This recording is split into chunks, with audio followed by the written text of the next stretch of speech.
And so we are live. Hello and welcome to Shoot the Defense on FNX. I'm your host, Stel, and my co-hosts tonight are none other than Rhodri Giggs and Mr. Yiannakis, Joanne, who hasn't done his homework this week. Rod, welcome back. How you doing? Yeah, I'm good, mate. Thanks. Good weekend. We obviously won because Jan's got his United top on. So, yeah, everything's good. Well, that's all that matters, isn't it? If Jan's got his United shirt, then it's happy days, isn't it? Yeah. Absolutely, mate. So. And how are you doing, little Jan? I'm good, mate. Like Rod said, we won a game. I forgot what it feels like, to be honest. I got the shirt out. I forgot what it looks like for you to smile. I haven't seen you smile in a long time. It's because I'm not with you still. I need to come and visit you, you know? Okay, less said about that, the better. Very much. Right, we have a very special guest joining us this evening. It's a gentleman that has been on the show before. He's a very, very experienced coach, one of the best in the game at the moment. Former Southampton and Everton assistant coach, Fran Alonso. Fran, welcome to the show. How are you doing, my friend? I'm very good, thank you. Thank you very much for having me in the show. And yeah, very exciting year to talk about football because I think we got one of the best Premier Leagues for the last years. So yeah, it started off very well, hasn't it, mate? Yes. So, what are you doing with yourself now, Fran? Is everything good? Yes, all good. I got a new agent, and we are obviously looking for alternatives. And meanwhile, I am head coach at the University of Liverpool with the men. And yeah, it's good. We just finished pre-season. We start this week the league, and yeah, exciting. For me, as long as I can keep myself coaching every day, I'm happy. Well, that's the main thing, mate. And, you've had an extraordinary time in the UK so far. How does what you're doing now differ to what you were doing before at Everton and Southampton? The job I'm doing now is part-time. Obviously, is with the students. And obviously, the job I did before is not only full-time, but it was, obviously at the lead in the Premier League, which is probably the best league in the world, or at least the most exciting league in the world. So it's very, very different. But for me, I enjoy coaching, and I enjoy trying to inspire players. And so far with the unit has been very, very rewarding. And in only 3.5 weeks that we've been working together, I already can see a massive improvement in the team and in the playing style. So yeah, I'm enjoying every minute. When I am on the ground, on the pitch training, I love it. I love every minute at any level. Great stuff, mate. And long may it continue because, I've heard about your work and, we've spoken about what you do and you're a very inspirational person, Fran, and long may it continue, I said. Thank you very much. Thank you. I appreciate it. Excellent. Right, let's talk about the Premier League and the results over the weekend. And a game that was billed as challengers versus champions turned out to be another overhyped contest with both managers pleased with a 0-0 draw. Now, the major talking point of the match was a penalty miss from Riyad Mahrez with 5 minutes to go. Had he put it away, City would have earned their first win at Anfield in 15 years. 15 years is a long time not to win at Anfield. Rod, last season we saw 4 very entertaining and high-scoring encounters between the two teams. Does the 0-0 draw mean both sides have actually become better defensively, or did they simply show each other too much respect? I think a bit of both, to be honest. Obviously, both defences have improved. Van Dijk certainly improved Liverpool, and Lovren, even though he's not played, he's got to a World Cup final, so he's no mug, and he played well as well, to be honest. But yeah, they've both improved. Plus, that the game in midweek would have tired them out a bit, so they wouldn't have been all fresh as they could have been. So yeah, they both cancelled each other out, and it was still a good, enjoyable game, but just lacked the goals. Absolutely. And Jan, 4 shots on target in total, mate. It was hardly Khabib versus McGregor.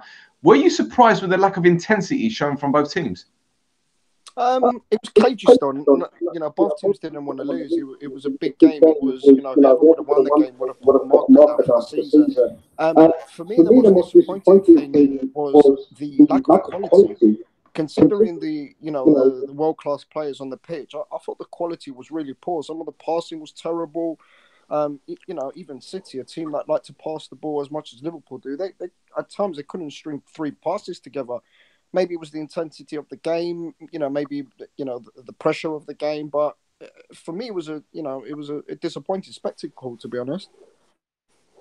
But the thing is, what were you expecting, mate? Were you expecting, full pelt football like we saw last season? I mean, let's be 100% honest. Both teams because these two clubs over the last 2-3 years have built their reputation on attacking freestyle football. We didn't see that at all on, especially, I mean, I was probably more disappointed with Liverpool. The fact that they were at home and the incentive as the home side, was to go and win the game. And, Salah didn't really turn up. Firmino was non-existent. And, you need these players at these occasions to step up. And I thought the front three for Liverpool especially didn't really have a good game. So, obviously the 0-0 kind of marked the game. Fair enough. Fran, while City won the title at a canter last season, there were some question marks over the defensive element to their game. The same applies to Liverpool, who've improved at the back since Van Dijk's arrival. Now, they say defences win titles. So which of the two do you think are steadier at the back? I personally have worked with Virgil van Dijk before at Southampton, and I've been always so impressed with him. I think he's not only one of the best centre-backs in Europe, or in the Premier League, but also in Europe. He has a massive positive impact in Liverpool defending record, but also in Liverpool playing out from the back. Now, my opinion, I think a team that has the ball all the time, they need to defend less. The positional play for either both teams, City or Liverpool, is excellent. So they have to do less defending. And then by playing with this positional play, when they lose the ball, they are able to win it back very often, like within 2 passes or 4 seconds. So, statistically, obviously, they are the 2 best teams in the league defensively. They only concede 3 goals each. But at the same time, there are 2 attacking-minded teams. So, for me, they are both great defensively because they are amazing attacking. That's my opinion. It's a great opinion to have. And you mentioned you coached Van Dijk. If you look at Virgil van Dijk's influence at Liverpool and compare him to, say, Vince and company at Man City, which of the two do you think have more of an impact? Oh, both are massive. Company, obviously, I think it's 15 years at City.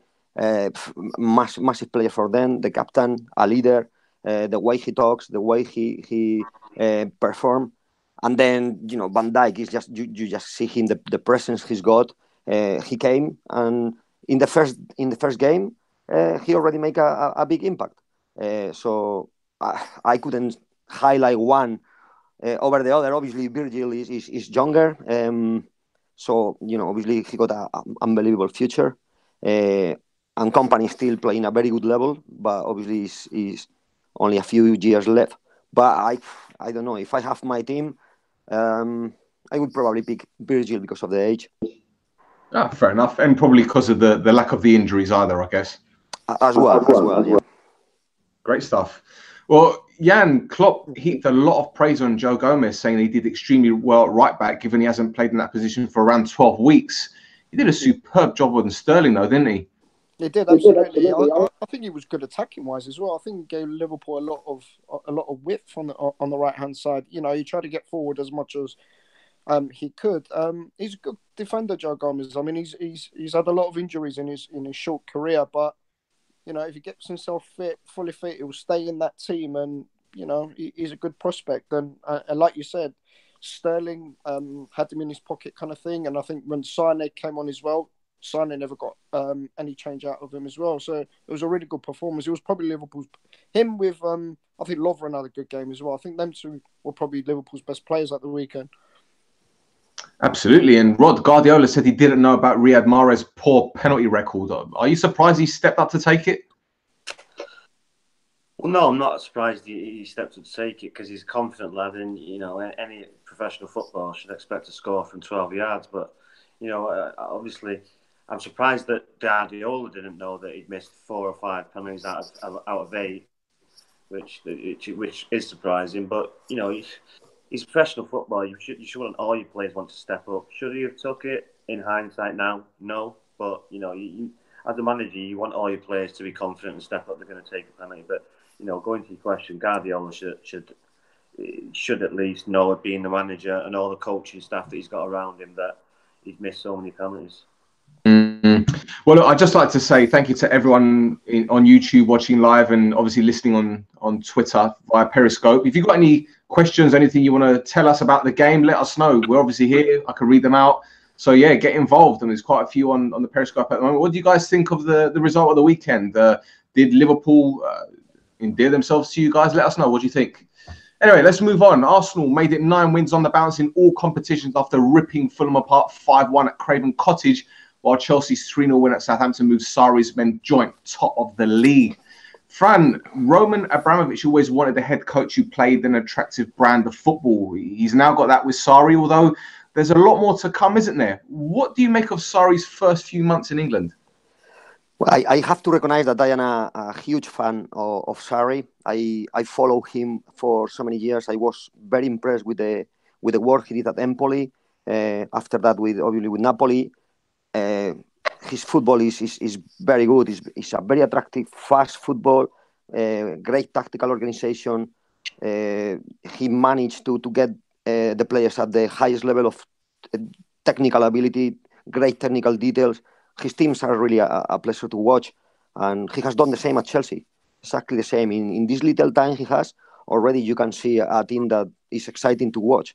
So for me, it's very impressive how quickly he has given a new identity and a new playing style to Chelsea, and also how much he has been able to improve some of their key players, especially obviously Hazard. Unbelievable if you compare Hazard this year with Hazard last season. So definitely, I don't think Sarri could ask for any better star in England. By the way, I never doubted. I was sure it was a top appointment. For me, he's one of the best managers in the world, and definitely, if I can watch a game, it would be Sarri's game. Well, Fran, you mentioned the tactical and the technical side of things. What does he do from a mental perspective? Because I haven't seen him do what Klopp does, go on the pitch and hug his players and everything. Do you think he does that in the background, or is there something more to it? Obviously, I'm not involved with Chelsea. I know a few lads there, but what everyone looks like agree is that they really, really enjoy training, while last season was a little bit more fitness-orientated training. A lot of fitness, a lot of sprints, BBO2 runs without the ball. This year is more with the ball. The players are able to apply this into the playing style, and looks like everyone is obviously results always help. Great start of the league from Chelsea, while last season they didn't. But everyone is playing with a smile, and you can see a team that are happy to play, that they believe in the way the manager wants them to play, and they feel proud of this playing style. And I think this is the key. When you are able, as manager, to inspire your players, to make them believe what you believe is the right way, then it's very easy. So I don't know exactly what he's doing. I wish I knew, but definitely he's inspiring his players, and he's playing a very, very attractive football. That's right. And one player that's inspired at the moment is Ross Barkley. And Rod, he's looking like the player he was tipped to become when he first broke into the scene. What do you put this down to? Things, obviously, like Fran's touched on there, obviously the training's different. They're enjoying the football. He's a lot more attacking.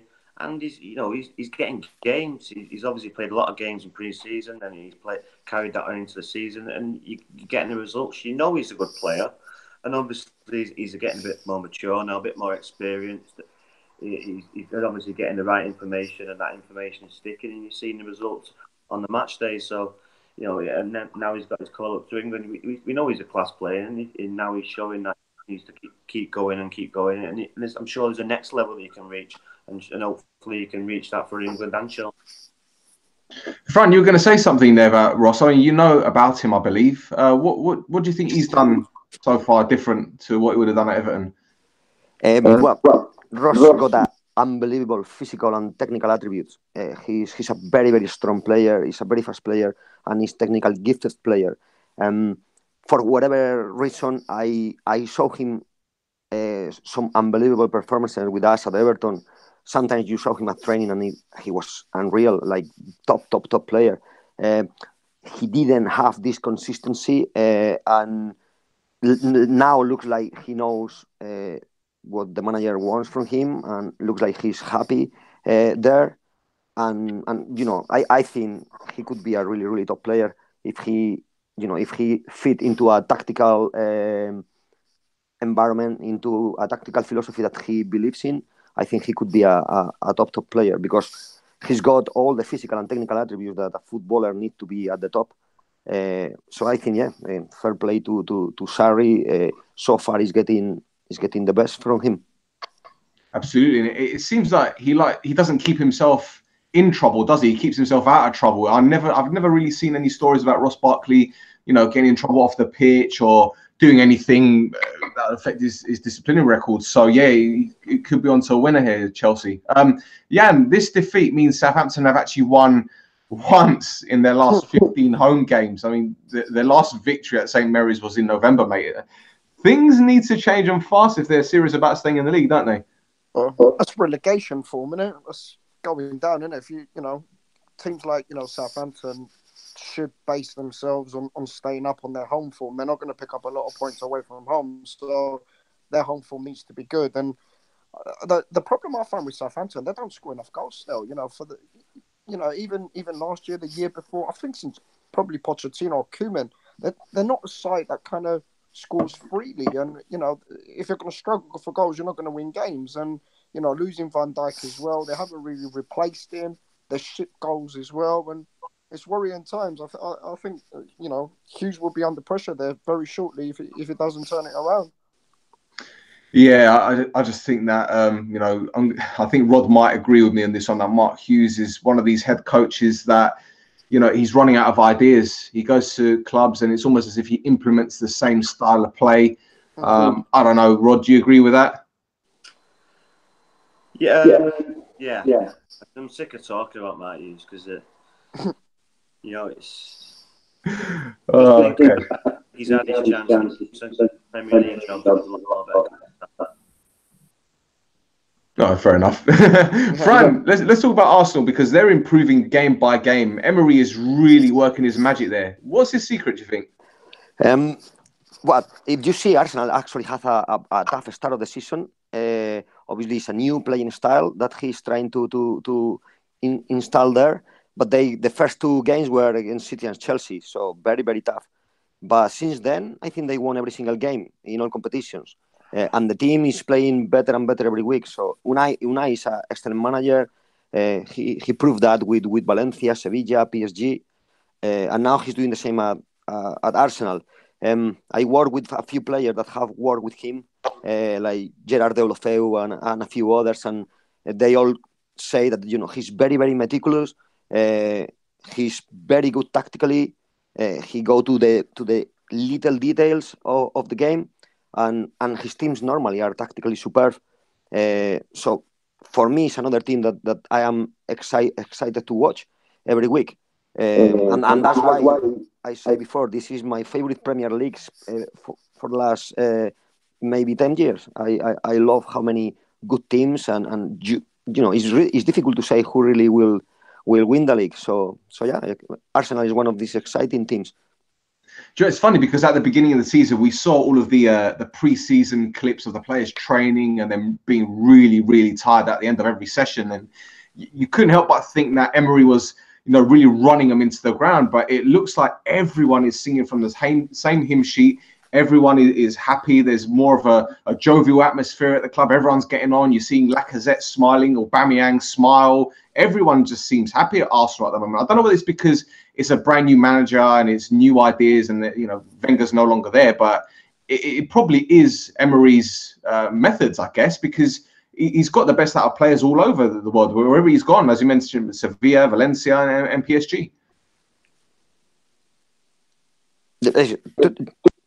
It's obviously when results go your way, then it's easy to have a good team spirit, to have happy faces, smiley faces, and they got the two tough games. They made a few mistakes trying to play from the back in the first couple of games, but you can see a team that believes in what the manager brought, and yeah, I think it's going to be a team that is going to be difficult to beat because at the moment everything go their way because of the belief and the happiness that, as you say, you can feel in the team.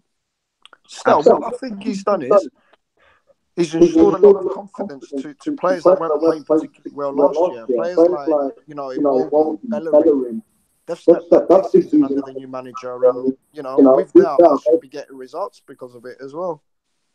Well, see, Footy Says has asked a question saying it'll be interesting to know how they do against a top 6 side. Well, look, they faced Chelsea and City, but they were the first 2 games. So I don't think it's fair to judge them on that.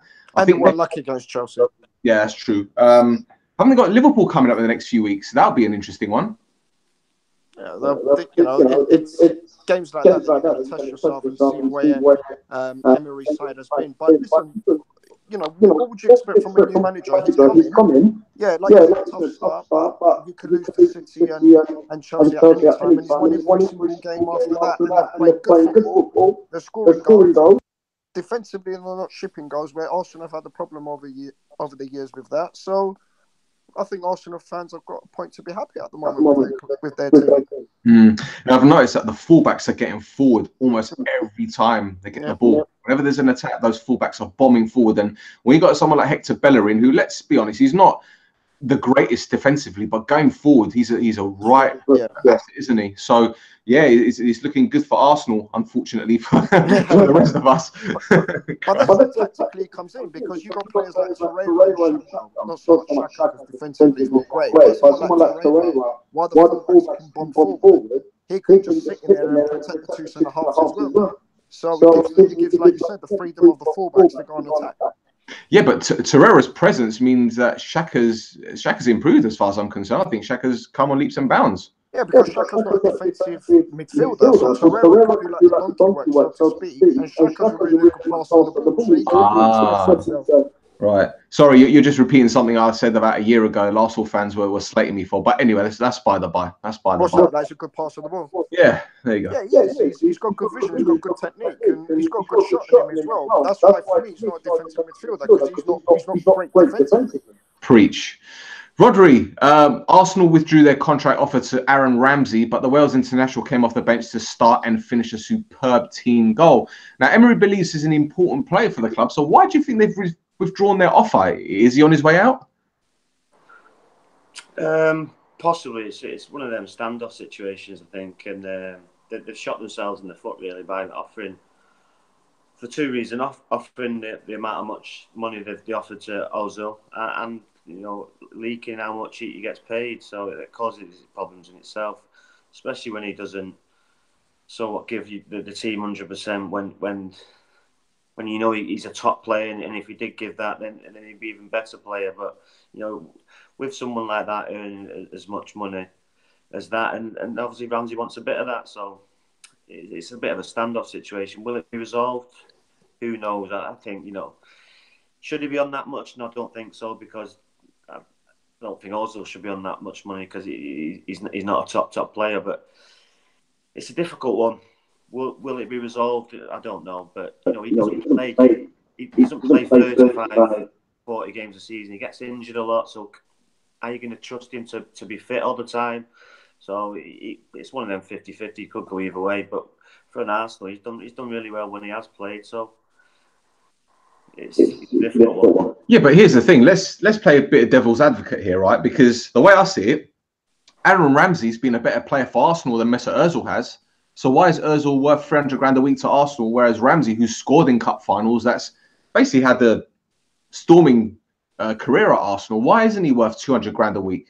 I'm looking at Mkhitaryan, who's on big wages. I'm looking at Aubameyang. I'm looking at Lacazette, Ozil. All these players are on big money, and I can understand why Arsenal's board don't want to be forking out X amount of money for a player that, as you said, has had injury problems. But let's be honest, what he brings to Arsenal from a bigger picture, I think he's worth that money alone.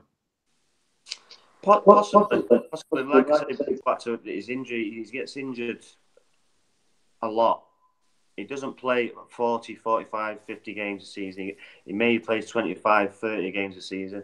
And now you're going to pay 200, 250 grand when Emery's thinking, well, I could bring my own player in that I want to bring in. So you just don't know. Does Emery really fancy him? Because let's not forget, he's not his player. He's Arsene Wenger's player. So we'll just have to wait and see. Will he stay? Like I say, it's a 50-50 one. he's done well for Arsenal, like you said, and he's done well for Wales when he's played for Wales. So he's a goal-scoring midfielder. He gets goals. Is he worth it? Like you just said, all them players on that much money. Yes, he should be paid that much, but will Arsenal pay him that? We'll just have to wait and see. Fran, what do you make of this situation? Because I honestly believe that Ramsey has been one of Arsenal's best players in the last decade. Do you rate him? I do. I think I had my doubts after the leg broken issue. Took him a year or year and a half, but after that he has been growing and growing, and as you guys said previously, he's a midfielder. He's very tidy on the ball, great vision, and he gets you goals. So I really do rate him. Now I don't know if he's in Unai's plans or not, but if it was me, I would definitely keep him. He's a guy that knows the club. He's a guy that's been there for many years, and I think, in my opinion, he's an important member of the squad. Do you know, it's interesting you say that he knows the club, because these days a lot of fans say, well, we want players that know the club, that know the DNA of the club. How important is it to have players like that to kick on? Well, it's key. It's key because every time, and you see other players in the Premier League, every time you go to a new club, there are different clubs, different philosophies, different cities, different set of fans. Some are more demanding, some are more supportive, so you need to adjust. If you sign for, let's say, a Stoke, there's nothing to do than if you sign for Fulham, nothing to do, or for Wolves. It's totally different playing style, totally different set of fans. So it has a big impact. But having a player that already know the club and already have done well for the club is massive. So that, for me, is important that a player knows the club and is happy in a city, is happy in with the set of fans, with the I think Ramsey chemistry with the fans and with the club is great, and that's for me why I would always keep him. Excellent. Jan, Fulham are now 2 points off the relegation zone, a position many didn't think they'd be at this stage of the season. Now, we've already touched on their fragility at the back, and Sunday proves us right again. Yeah. They're in bigger trouble than it seems. What do you think? Yeah, they're in trouble. Still early days. Still, the transition from the Championship to the Premiership is a massive one. They're still learning the league. Players that haven't played in the Premiership before. So, like I said, still learning. The bigger level, so to speak. Yiannakis is a good manager, and Fulham have got some good players there. They need a couple of victories just to, boost their confidence and feel like that they belong in the league as well. So, I think Fulham will be all right over this season. Yeah, it's been a shaky start, but once they get a few wins under the belt, I think they'll be all right. Well, they're great going forward, but again, defensively, there are some issues there, and Jean-Michel Sarri can only do so much in the middle of the park. Yeah. So it'll be interesting to see if Yiannakis changes his system, because he's happy with 4 at the back and Sessegnon wide left. I don't know if that's going to work for too long, but anyway, we'll see. I think January is a big one for Fulham. January, I think they need to strengthen at the back, like you said. Oh, but how many players have they brought in at the back already? It's unbelievable. I mean, I think they've got about 4 players on loan, haven't they? Yeah, but it's it's one thing bringing players in, and it's bringing quality, and to survive in this league, they've got to get it right. Yeah, you're right there. Right, Jose Mourinho's weekend didn't get off to the best of starts, as one of the Red Tops reported he'd be sacked by the club, win, lose or draw against Newcastle. While the club denied the report, it wouldn't be a surprise if Ed Woodward's PA was typing up Jose's letter of termination 15 minutes into the Newcastle game as the Geordies went 2-0 up. Rod, Jose hooked by for Juan Mata on 16 minutes, but United didn't look like scoring at all. What do you think was said in the dressing room at half-time? Say what you want, by the way. I think the players, by what I've heard, the players literally have sorted themselves out after the man. Basically, looking scared. What's going? Without expressing himself and playing the man. Obviously, he's got the response he needed after the multiple changes, and we ended up getting a good result. Fair enough. Fair enough. Yeah, and it was all hands to the pump in the second half, as you'd expect. Mata reduced the deficit by 1 before Martial scored a fantastic equaliser. Really well worked goal with Pogba. We all know how good Martial is, but he'd be unstoppable if he had Mata's attitude, wouldn't he? Yeah, absolutely. I mean, we all know Martial's quality. You know, he's a talented boy, but you know, his head or his temperament is not always there. He walks around on the pitch like he's sulking, or you know, like he's not happy. And you know, his performances have showed that over the last 6 months or so, a year. And you know, if you want to be a Man United player, you need to be consistent. You need to be playing well week in, week out. And you know, like you said, the talent is there. I mean, he scored that. I thought second half, I got to give him his dues. I thought you really stepped up second half on Saturday. I thought first half he was poor, but like whatever was said in the dressing room, a few players must have got a kick up the backside because they came out with a different attitude, different mentality, and it just shows as well. Still, when you play with a bit of heart, with a bit of fire in your belly, and I don't want to sound boring, but you play the United way, where second half was the old United way. It was just attack.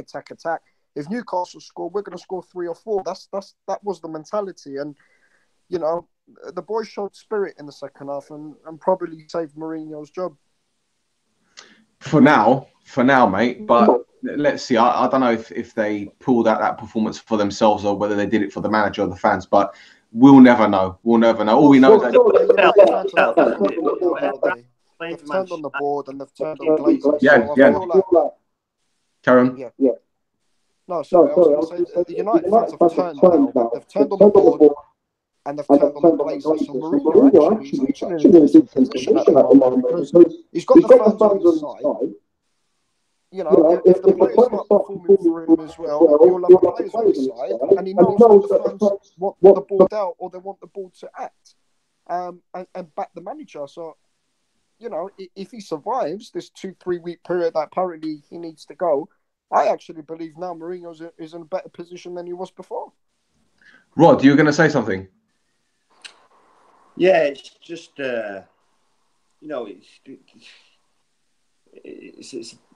it's just we can't.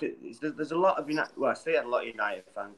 There's so many United fans. There's so many variety of United fans, and it seems like turning into like a Chelsea or people bang on about we're playing the United way and the United way. We get to sack a manager when the going's a little bit rough.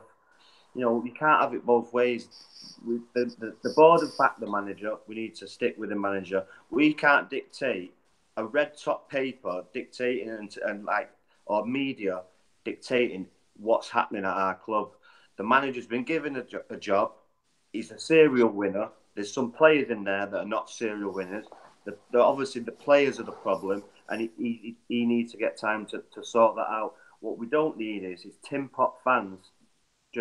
I've seen some clowns outside the ground, even when we've won, saying, what we're getting excited for, it's Newcastle. Well, we can do that against City. We've shown that last year, but we've done it against Newcastle when we're in a difficult period, and we've pulled it out and got a good result.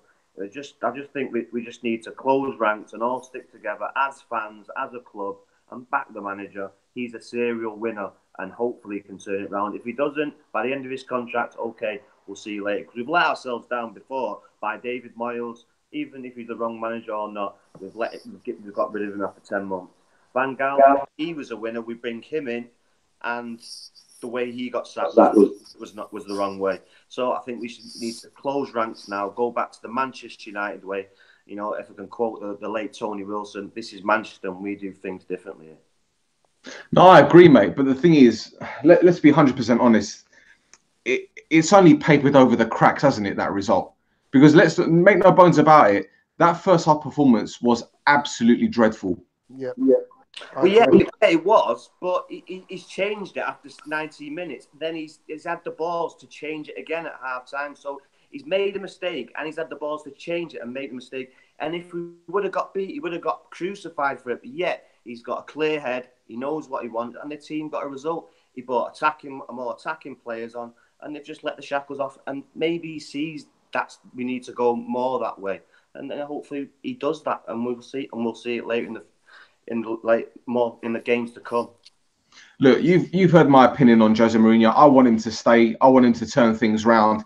The only person I believe should be taking the most responsibility for everything is Ed Woodward. But we could go on all night about Ed and his behaviour. Let's talk about Alexis Sanchez, Fran, because he's come under a lot of criticism for his performances at United, and rightly so, to be fair. All it takes is a change of fortune to kickstart a player's career. So are we now back to see the Alexis Sanchez of old? Well, there is no doubt that Alexis is a great player. His 1v1 skills, the blind side runs he does, how explosive and fast he is. Obviously, as we say before, sometimes you need time to adapt to a new team or a new city or new tactics, new formation, teammates. But for me, Alexis is one of the best strikers in the Premier League. And if he now get a little bit more consistency and start to play every week, I personally have no doubt that he will be the Alexis Sanchez we saw at Udinese, Barcelona or Arsenal. Plus playing maybe together with Romelu, you got a strong target man and somebody who is brilliant at doing these runs for the second ball, saying behind. So actually, and the work rate, Alexis is actually a player that, I remember with Barcelona, the amazing pressing he did.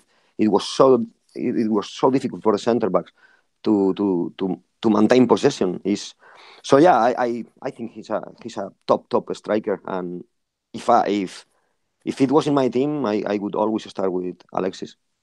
Just try too hard still.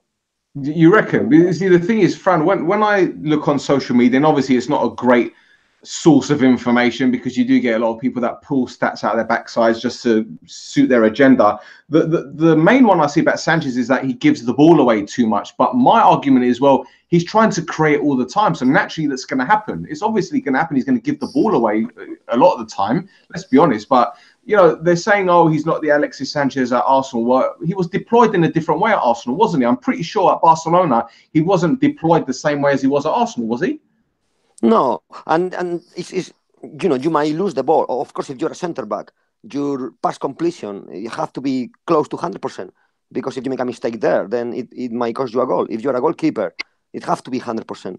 But if you are playing in a 4-3-3 as one of the three strikers, then that's the creativity where you have to use your creativity.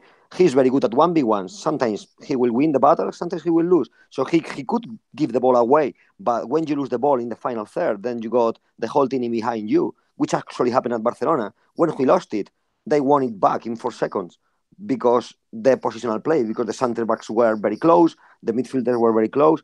So as we say, it's dependent of the tactics.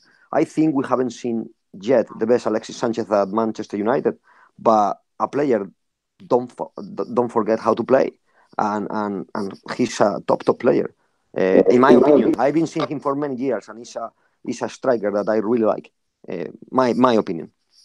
Excellent. No, I agree. I think Old Trafford, they can't start with Pogba, Matic, and McTominay. Maybe Sanchez behind Romelu, like Fran says, and mixed up with it. You need to have a bit more creativity, especially at Old Trafford. So, maybe he's learned from that.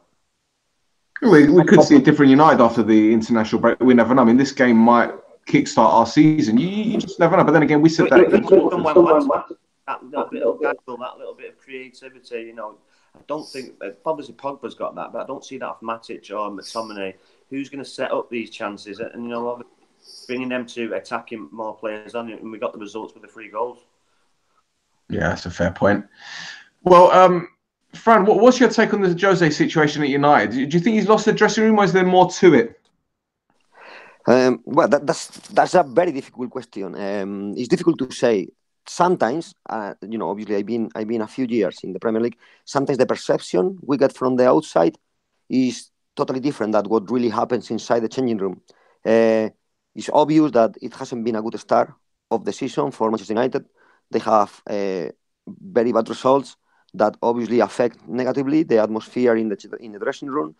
But in my opinion, Mo is an expert in taking the pressure from his players and taking it himself. That's something that a professional player appreciates. I think, that's my own personal opinion, as a manager, he hasn't lost the dressing room. You wouldn't be able to inspire your players going to halftime with the pressure that he's got at the moment, going to halftime 2-0 down, and then come back, play brilliant attacking football, and win the game 3-2. I think if I am a manager and I'm 2-0 down, unless the players believe in me, unless I'm able to inspire them, they won't come back for a 2-0 result when all the previous results are not going their way. So for me, I don't think he has lost the dressing room, but what he needs is to start to winning games after game after game to then improve the team spirit and the togetherness in the team. But you say before, Mourinho is a very experienced and is a winner. He's a top manager. I personally don't think he lost the changing room. He has lost the changing room. Stel, can I have one thing if I may? What? Can I have one thing? Go on. The impression I get from the players at United, I don't think Mourinho's lost the players. I think the players have got a problem with the style that we play. If you notice the players after games, the interviews are always like, this is the way that, like after Saturday, the second half, they always come out with, this is how we should play. This is how we should play. I think Luke Shaw's touched on it. Pogba's touched on it. Even Lukaku, who's supposed to be, Mourinho's buddy, said that. I think if do you think when Alex Ferguson was manager, do you think when the players have come out and say that? Because there's umpteen times that United have gone away and played a defensive way. Do you think any United players they can't dictate? The manager picks the side. They play for Man United. That's what they're to go out to do. Ferguson played attacking football all his tenure at United. Yeah, you can go. No, he didn't. No, he didn't. When he went away a lot of times, people have a select memory. Yeah, but hold on. Going for a result or going defensively in the game to get a result, that's not a bad thing. Mourinho plays defensive football at home against Wolves. That is the player's problem. That is the fans' problem. That we want United to play.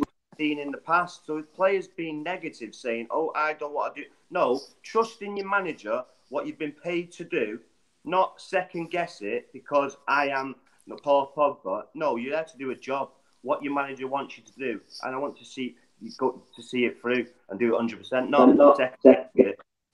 That's their job. Yeah, I agree. If the manager implements his style that the players should follow, I agree. Coming out there saying, "Want to do this, you want to do that." That's not their job. Their job is to do what the manager says and what they're expected to do. I disagree. As United fans over the years, and I think most of United fans, nobody enjoys Man United style of football. Nobody does. All right, well, look, let's agree to disagree and move on because this could go on all night. Rod, talk to me about Rafa Benitez because I know he'll be very disappointed with how his side capitulated. I mean, no doubt he's still one of the best coaches around, but I can't see him sticking out at Newcastle. And if another club comes in for him, I think he'll be off. Newcastle are a shambles at the moment, aren't they? Yeah, and you got to feel sorry for him because he's been loyal to Newcastle when he's obviously must have had other offers elsewhere. But Newcastle is a type of Liverpool club. It's a people's club. It's a fans club. The close that unit. He's obviously fond of the fans, and the fans are fond of him, and he likes the area. And obviously, it's a Premier League job. He's obviously still being promised certain things by the owner, which he's not delivering, and it must be frustrating for him. But he's still a top manager, and I still think he'll keep him up, even with a struggle. But he's a top manager, like I said, and I still think he'll keep him up. But yeah, answering your question, if anyone does come in for him, he'll be off. Any top club would be daft not to employ someone like Rafa Benitez because he's been all over the world. He's coached Real Madrid. He's been at Liverpool, won Champions League, so he's a top manager. So yeah, if a bigger club comes in, I'm sure he'd definitely think about it anyway. He looks shattered, doesn't he, Rafa? Pardon? He looks shattered, doesn't he? He looks like he's run out of ideas at Newcastle, like he can't take them any further. Yeah, he looks frustrated. You've got the owner smiling and laughing and joking. It's a difficult situation for him, but he obviously he likes the fans, he likes the people in Newcastle, and that's the only thing that I think that's kept him there. So because he is working with his hands behind his back. Well, Fran, what's your take on Rafa Benitez? Because I don't think he's on a massive contract at Newcastle. So any team that comes in for him and definitely wants him, whether it be someone from the Middle East or even MLS, I actually get the feeling that he might be the next Atlanta boss if Tata Martino leaves. But if a big money offer comes in for Rafa Benitez, he should really go, shouldn't he? I mean, what does he owe Newcastle? He owes them nothing, doesn't he?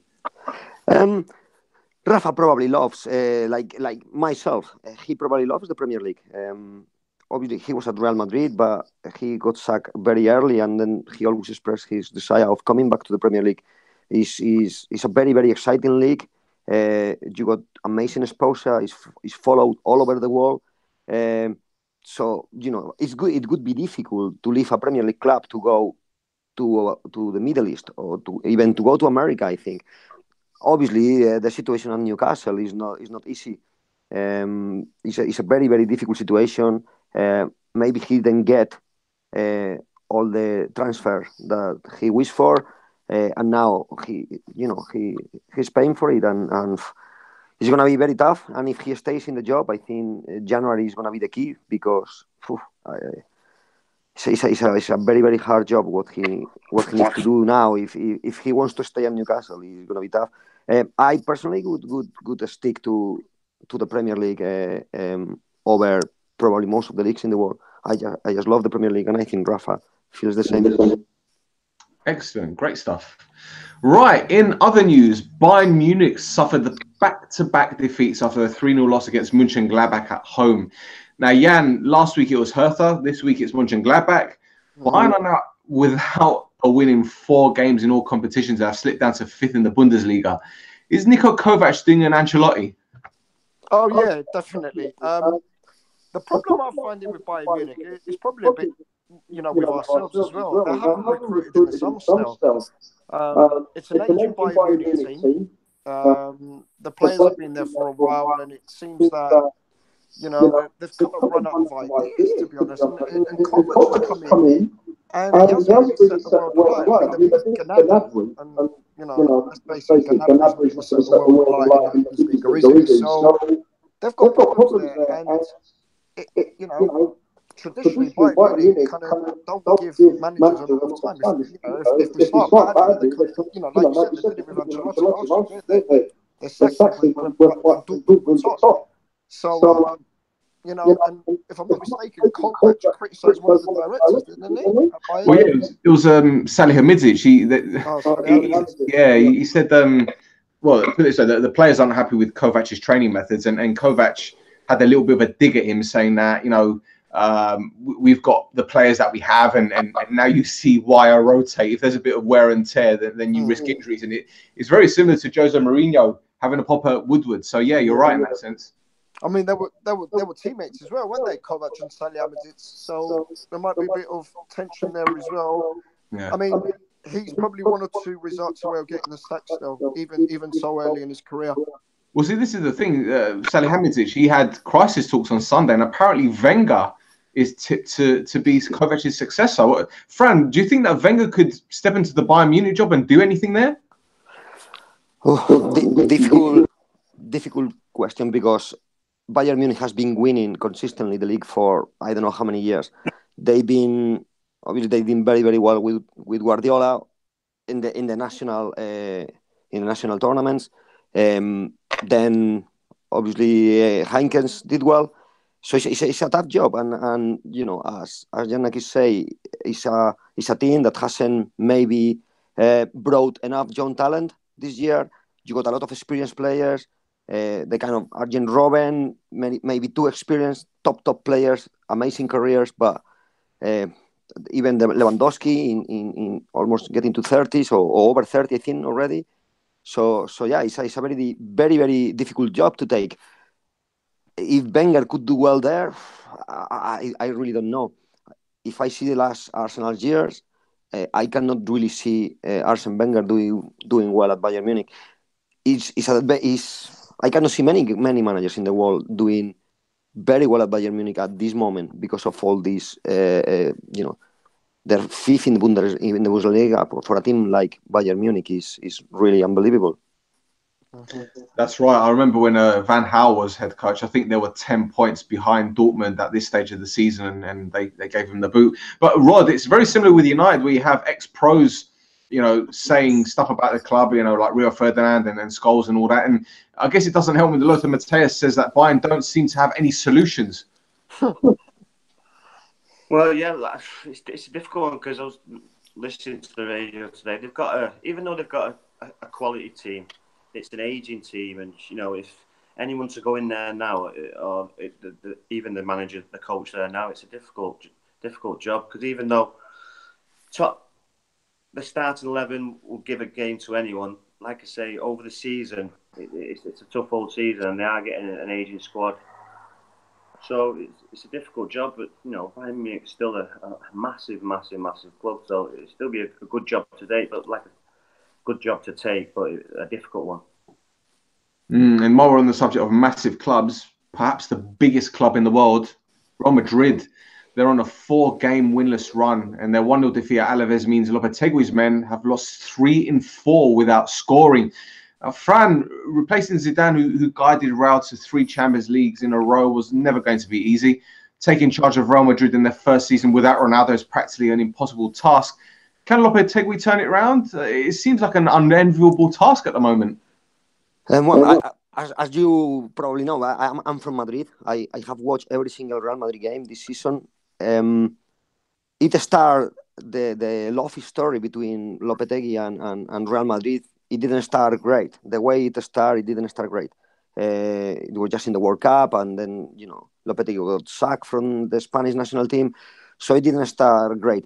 Now I have to be honest, and the team is playing well in most of the games. They are very good in possession. The angles, distance of support, they have improved.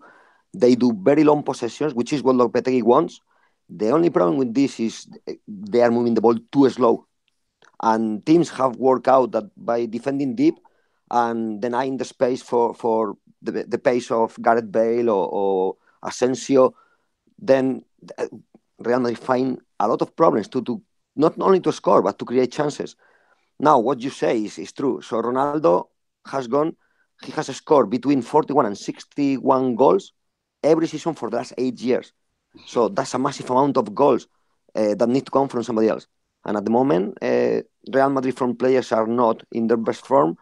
And, still is a huge amount of goals that need to come from somebody.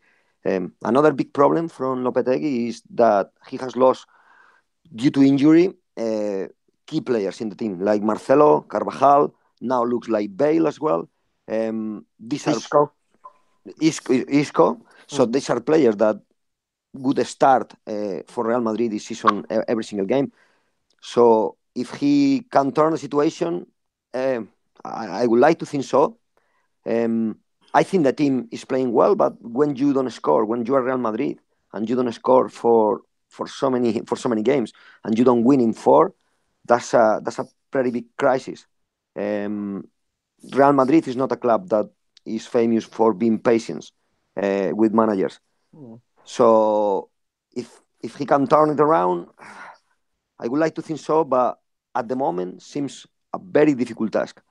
It's funny because when Sir Alex Ferguson retired at Man United after doing so much for the club, people were saying, his successor is always going to be in the firing line immediately. And it's the same with Zidane stepping down, 3 Champions Leagues in a row. That's historical there. So whoever came in was going to be on hiding to nothing from day one because they had to hit the ground running, and he hasn't started off well. And as you said, Real Madrid aren't the most patient club when it comes to head coaches, and with other managers, like Antonio Conte available, I don't know if Lopetegui is going to have much chance after this international break. It's make or break afterwards, I think. Yeah, it's what you say. You can, to replace Zidane, you need to do, and at Real Madrid is one, if not the most, is one of the most demanding clubs in the world. Not only the club as a club, but also the fans. The fans are famous because I was in the stadium and I saw Real Madrid fans booing the team winning 2-0 because they stopped attacking. So, they are very, very demanding. And then the previous manager have won 3 Champions League in a row. So is when you take a job that the previous manager hasn't done well, then you can do okay, and still you would be, you could keep your job. But when you go to a club that has done so well, has done something historic that nobody ever did before, is extremely challenging. So, and as you say, a few managers are there with good experience, and I don't know if Conte will fit into Real Madrid because of the style of play, but there are other managers that could fit into that team, and yeah, I think he deserves a chance. Lopetegui, I like the way he proposed. I like his style of play. I think the only thing he need to move the ball quicker, and sometimes sometimes you don't need long possessions. So when the opposition is balanced, then yeah, long possessions, wait for the opportunity, patience. But sometimes when the opposition is unbalanced, you need to attack quickly and direct, and that's football. And Real Madrid a little bit at the moment are a little bit got a little bit obsession for long possessions. So. Fran, don't you think Lopetegui was a surprise announcement? For me, very surprised. First, because he was a Spanish manager, and second, because he hasn't got a winning record. Correct. Like Absolutely. other managers. Yeah, Yes. He didn't do very well at Oporto, got sacked. Yeah. I was very surprised. Very surprised. I know he's a nice guy, and I know his relationship with some of Sergio Ramos, some of the Real Madrid key players is fantastic from the national team. But I was very surprised with this appointment. Yes. Yeah, so was I. For a club that's got a winning mentality, like winning 3 Champions Leagues in a row, to hire a manager who hasn't won a trophy in his career, very surprising. Very surprising for me. Well, see, this is the thing. When he when he switched jobs, when he moved from Spain to Real Madrid, I know a lot of the Spain players wanted Hierro as the guy to replace him, which obviously he stepped in. And I get the feeling that if Lopetegui loses his job, that's Hierro's next move. That's my honest opinion, anyway. I think you've got to touch on what Fran says. When you lose 40 to 60 goals a season for the last 8 to 10 years, where do you replace that? How do you replace that? And then obviously losing Zidane as well, he's up against it because, like Fran says, they're not a patient club there, are they? No, I think he was a dead man walking, to be honest. Well, so that's a fair point. Just one more that Hazard sees as well. We've just been with comments on that with their managers for seasons. I think Hazard's on for them. Well, see, this is the thing. Il Phenomenal in the chat says that he'll be gone in a month, Lopetegui, which means he'll probably have a couple of games after the international break, and then that's it. But others are saying otherwise. You got Hala Madrid in the chat saying Marcelo injury is a big blow to Real Madrid. I tend to agree with that because he's a very big character in the dressing room, isn't he, Fran? It is. He is. He's one of the captains, and you saw at the level he performed last season. It was.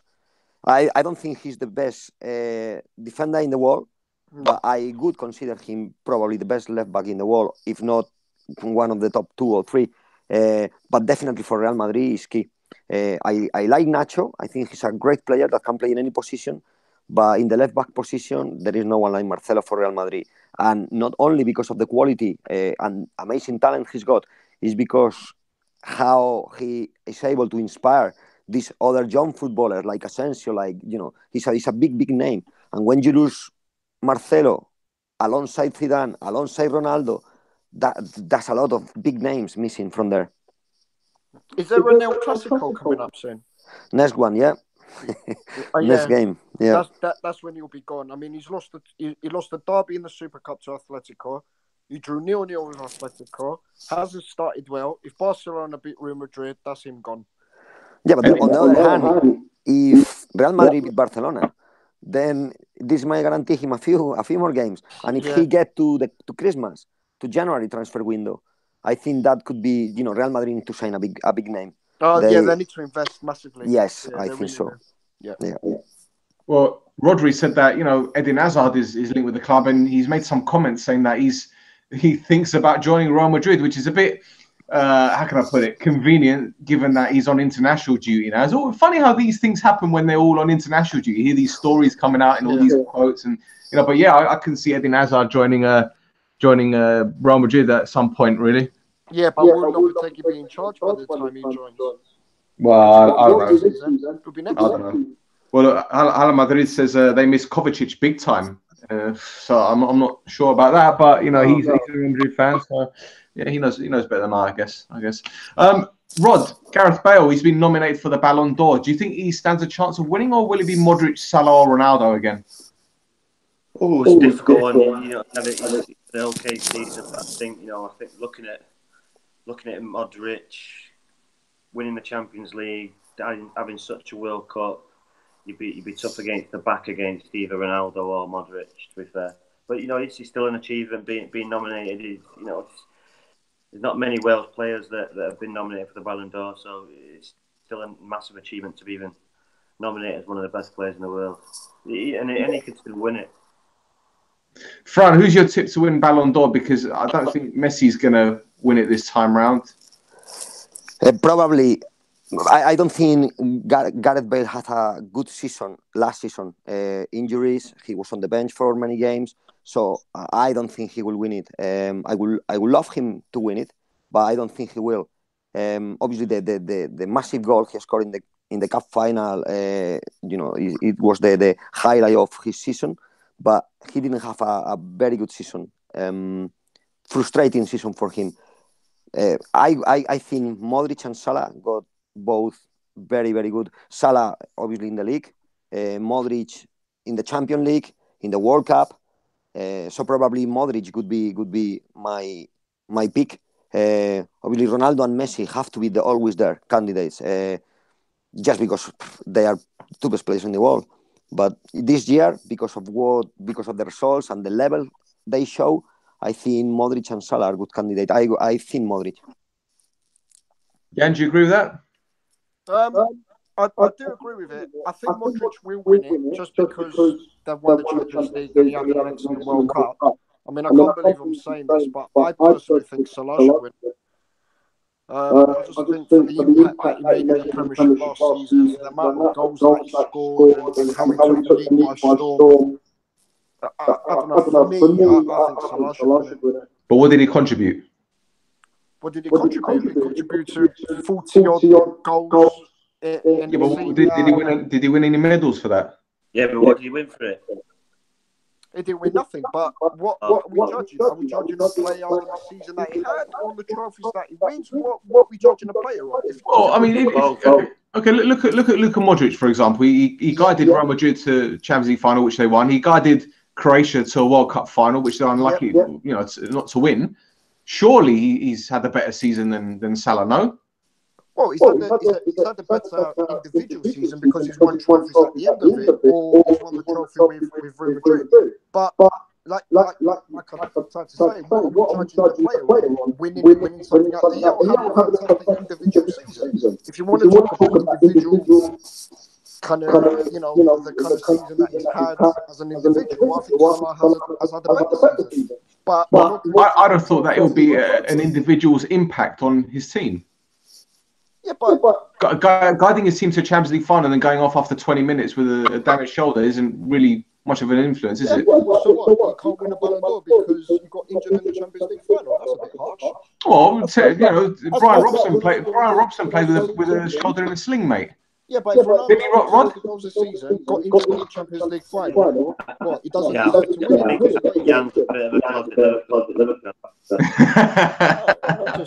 I'm just saying my opinion. The fact that we all agree Salah was phenomenal last season. Either we like it or not. No, but at the end of the season, you would like to have something to show for that. It's just a personal thing. I think he's a personal thing with Modric, and he's helped his team win medals. So I think it's the combination of both for me. Oh, don't get me wrong. If Modric wins it, he deserves it. For me, I'm a massive fan of Luka Modric, but I just think as an individual, Salah has had the better season than Modric. I disagree. He didn't. He has got nothing to show for it, only just on a personal level. Well, he won the Golden Boot in England, so he's got something to show for it at the end of the day. He just hasn't got a trophy to back it up. Personal level, Modric has got both team and personal. Didn't he get Player of the World Cup as well? Oh, okay, no, yeah, okay, fair enough. Right, one more thing before we go, ladies and gentlemen. We ran a quick poll on Twitter. Which head coach will lose their job first? The three candidates were Mourinho, Lopetegui, and Niko Kovac. The results are in. Kovac, 21%. Mourinho, 33%. Lopetegui, 46%. So there you go. The jury is out. Lopetegui will be the first one gone, apparently, according to our listeners. So thank you, everyone that contributed. Same goes for our Facebook page, because they came in with the same results as well. So, yeah, Lopetegui is the dead man walking, unfortunately. But who is going to replace him? That's the question. David Moyes, I highly doubt it. Fran, I don't think David Moyes will get the Real Madrid job, do you? I doubt it. I doubt it. In Spain, today in the media, they were saying that Guti would be a good candidate. He's an assistant at Besiktas, isn't he, at the moment? So yeah. So they say, like, you know, he actually makes some comments today defending Lopetegui, but at the same time saying that, you know, one day that's what he wants to do. And he did well last year. He was with one of the youth teams, did very, very well. And yeah, he's got a big name, and the fans, you know, always got a special love for ex-players. And because the situation with Zidane had worked very well, Zidane was given a team without any coaching experience, and then was handled the first thing when nobody expected, and it worked so well for the club. And I think they will, if Lopetegui is sacked, I think, I got the feeling, I don't know, but I got the feeling they will go for some a former player. Well, see, this is the thing. I said Fernando Hierro. I think you're kind of alluding to that. Even D-Man, Double D, sorry, from D&D Footy Factory on the chat says, Hierro, even Nagelsmann. That could happen. But given Hoffenheim's recent form, I'm not 100% sure. But that's for another occasion. Guys, that wraps up our show. Fran, thank you ever so much for joining us, mate. Really looking forward to you coming back on the show very, very soon. It's been an absolute pleasure having you on. It's been a pleasure being here with you guys, and anytime call me, I'm happy to participate here. Always nice to talk about football. Absolutely, mate. What's your Twitter handle? It's at Fran Alonso FA. Fantastic. Rod? At Rhodri. Jan? Yiannakis. Splendid. Well, that's us. Ladies and gentlemen, thank you very much for everyone listening and everyone contributing in the chat. It's been an absolutely fantastic show. Thanks to Fran, Rhodri, and Jan. And until next time, ladies and gents, have a good one and enjoy the international break, because I don't know if we will. Take care.